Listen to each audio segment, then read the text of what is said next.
Hello everyone, welcome back to my channel. आज के video में मैं आप लोगों को दिखाने वाली हूँ कि एक स्नो स्टॉर्म के बाद कनाडा कैसा लगता है। बहुत ज़्यादा ब्यूटीफुल लगता है। And I am also going to share with you all that what are going to be your winter essential when it is going to snow in Canada. अभी भी बहुत ज़्यादा स्नो हो रही है but it's worth it. And अगर आप लोग इंटरेस्टेड हैं then please keep on watching the video. अभी बज रहे हैं सुबह के 10:30 AM और अभी भी स्नोफॉल हो रहा है। रात से भी it's snowing and right now the temperature is around -19 including the wind chills. So बहुत ही ज़्यादा ठंड है। तो मैं आपको व्यू देना चाहती हूँ what it looks right now. You can see the view, it is so beautiful. अभी भी स्नो हो रही है and it's like so much windy but the view is really beautiful. थोड़ी प्रॉब्लम होती है वॉक करने में in snow but that is what Canada is about. It is about snow as we all know that.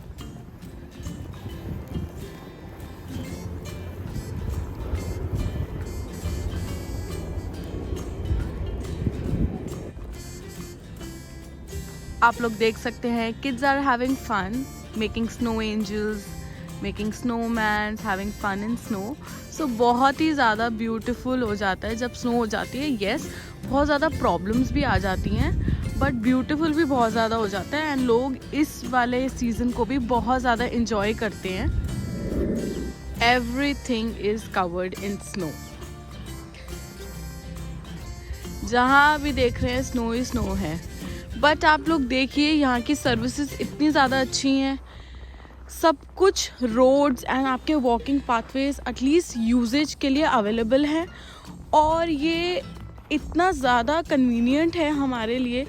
जो लोग TTC use करते हैं they can walk properly on the pathways और जो लोग गाड़ी भी चलाते हैं उनके लिए भी बहुत कन्वीनियंट है क्योंकि सारी रोड्स जो हैं वो सब क्लीन हो चुकी हैं। ट्रक्स जो होते हैं वो ऑलरेडी रात में सब कुछ क्लीन कर चुके हैं बट अभी भी स्टॉर्म चल रहा है so they will come back again when it's like really full. But बहुत ही ज़्यादा अच्छी सर्विसेज प्रोवाइड करते हैं यहाँ पे।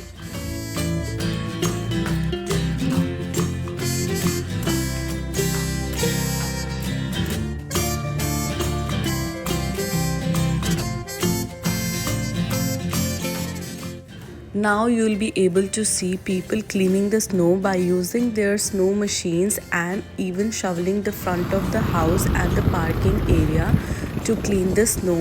You can also see the mini tractor which is used to clean the walking pathways so that it is usable for the public.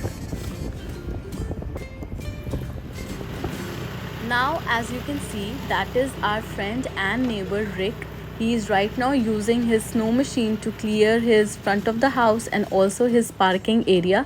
That machine must be really expensive but it is totally worth it because it is so easy to remove the snow by using this machine as you can see right now.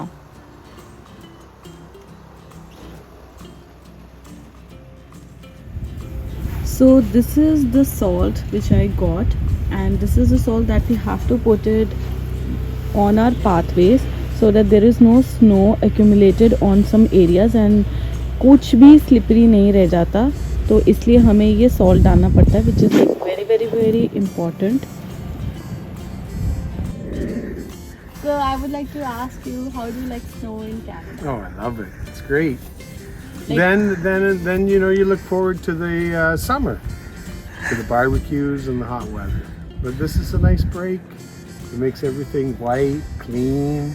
You can have snowball fights, Do you think tobogganing, skiing.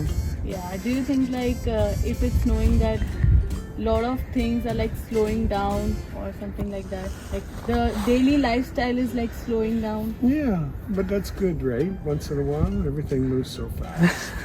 Yeah, and what about like from how many years you are in Canada? 62 years. 62 years. And like how do you deal with the winter in Canada? Like when it was 62 years before Well, and when it's now.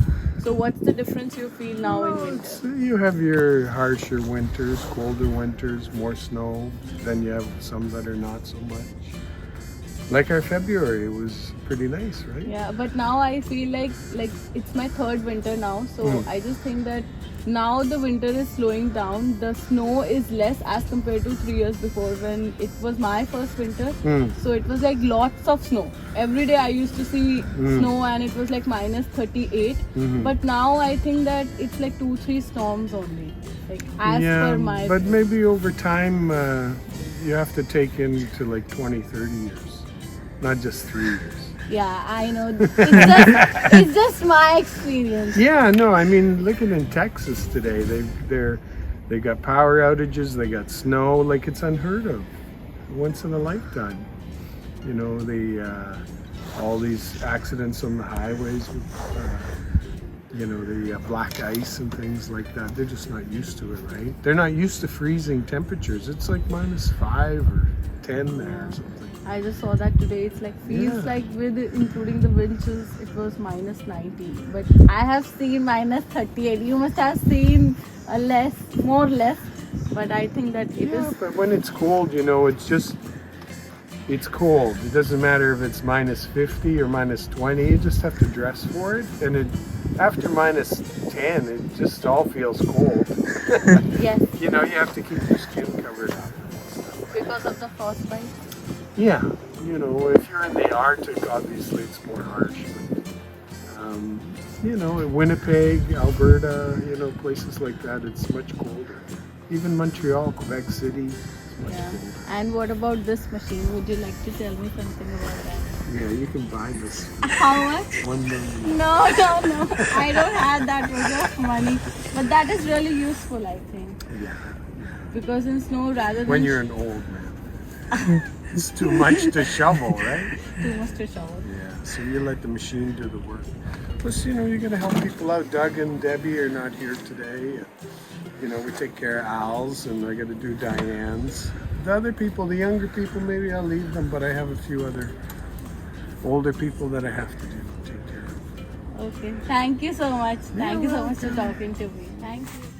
तो अब मैं आप लोगों को ये बताना चाहती हूँ कि अगर विंटर में ऐसी सिचुएशन आ जाए तो आपको कैसे अपने आप को कवर करना है और कैसे आपको ऐसे हार्श क्लाइमेट से अपने आप को प्रोटेक्ट करना है। सबसे पहले आती है हमारी cap. We need to cover our head and our ears. So अगर आपको और ज़्यादा कवरेज चाहिए तो आप ईयर कव्स भी ले सकते हैं, तो वो आपके ईयर्स को और आपके हेड को अच्छे से प्रोटेक्ट करेंगे। बिकॉज इतनी ज़्यादा विंड चिल्स आती हैं दैट आपको अपने आप को कवर करना बहुत इम्पॉर्टेंट होता है। उसके बाद आता है स्कार्फ या मफलर। अभी मैंने पहना हुआ नहीं है, बट ये भी बहुत ज़्यादा इम्पॉर्टेंट होता है आपको वार्म रखने के लिए। Then is our jacket. We have to make sure that our jacket is down filled. Down fill का मतलब ये होता है that it is very warm, और वो डक के फेदर से बनी हुई होती है जो आपको वार्म रखने के लिए बहुत ज़्यादा इम्पॉर्टेंट होता है, और वो इंसुलेटेड होनी चाहिए। जब भी आप कोई जैकेट बाय करें तो आप ये मेक श्योर करें कि आप उसका टेम्परेचर चेक करें कि वो कितने टेम्परेचर तक आपको हेल्प कर सकती है। जैसे -45 तक मेरी जैकेट जो है वो -45 तक मुझे वार्म रखेगी। एंड उसके बाद आते हैं आपके थर्मल्स। वो आपके ऊपर डिपेंड करता है कि आपको कौन से ब्रांड से कितने प्राइस के लेने हैं, that is as per your choice. उसके बाद आती है हमारी पैंट्स जो होती हैं वो भी, उसके भी काफ़ी ज़्यादा वेरिएंट्स होते हैं, जिसमें आप इंसुलेटेड पैंट्स ले सकते हैं और उसके अंदर भी अपने एक थर्मल आप पहन सकते हैं जिससे कि आप वार्म रहें। एंड लास्टली जो आता है वो है आपके शूज़। Very important. सबसे पहले तो वो वाटरप्रूफ होने चाहिए, और उसके बाद वो इंसुलेटेड होने चाहिए जिससे कि आपकी फीट हमेशा वार्म रहे। एंड उसके बाद आपके जो शूज़ होते हैं वो, उसमें भी आपको टेम्परेचर देखना है कि वो टेम्परेचर कितना ज़्यादा वो सह सकते हैं।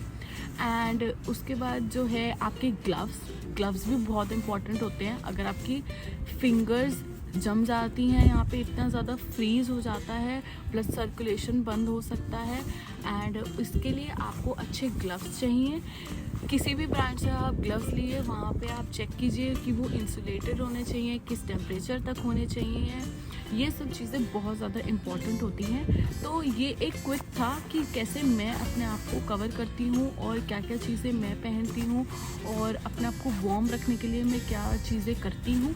बट हर किसी का डिफरेंट होता है, किसी को बहुत ज़्यादा ठंड लगती है तो वो बहुत ज़्यादा कवर कर लेते हैं। But I am just right now wearing like it's -19, तो मैंने कैप पहना है, मैंने एक ग्लव्स पहना है और थर्मल पहना है, उसके ऊपर एक स्वेटर एंड दिस जैकेट, और नीचे I am wearing my lower and उसके अंदर मैंने एक थर्मल पहना है and my winter shoes and long socks. That's it what I am wearing. But ये सब हमें प्रिपरेशन करना पड़ता है जब भी हम कनाडा में बाहर जाते हैं और टेम्परेचर इतना ज़्यादा एक्सट्रीम हो जाता है, तो ये सारे स्टेप्स हमारे को लेने पड़ते हैं। तो आई होप आपको ये सब चीज़ें बहुत ही ज़्यादा हेल्पफुल हों। और जब भी आप कनाडा आए, अगर आप विंटर में आ रहे हैं तो मेक श्योर कीजिए कि आपको ये सारे स्टेप्स आपको लेने ही पड़ेंगे जब भी आप कनाडा आते हैं। एंड अगर आप विंटर फेस करने वाले हैं तो आई होप ये वीडियो आपको बहुत ज़्यादा हेल्प करेगा ये आइडिया देने में कि कनाडा में ये सब चीज़ें होती हैं और ऐसे आपको इन एक्सट्रीम कंडीशंस को फेस करना पड़ता है और ऐसे ही आपको प्रिपरेशन करनी होती है। प्लीज़ आप इस वीडियो को लाइक कीजिए, सब मेरे चैनल को सब्सक्राइब कीजिए और कमेंट कीजिए नीचे कि आपको और फ्यूचर में कैसे वीडियोस देखना पसंद करेंगे, जिससे कि मैं उन आइडियाज़ से रेफरेंस लेके वीडियोस बना पाऊँ। And thank you so much for watching this video and I will see you guys next time. Bye.